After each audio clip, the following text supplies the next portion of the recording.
বালক বামাচরণ ও তার বাবা সর্বানন্দ ঠাকুর পথ চলতে লাগলেন। কিছু দূর গিয়ে বামা প্রশ্ন করেন, আচ্ছা বাবা, মাটির ঠাকুর কি কথা কয়? বাবা বললেন, নিশ্চয় কন, তবে তাকে কওয়াতে হয়।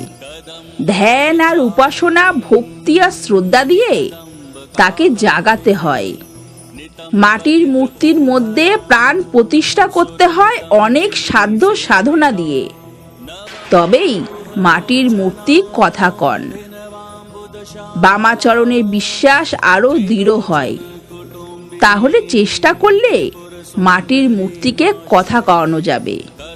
এরপর থেকে বামাচরণ প্রায়ই বাবার সঙ্গে তারাপীঠে তারা মায়ের মন্দিরে যেতে লাগলেন। জয় মা, জয় মা তারা, জয় গুরু বামদেব।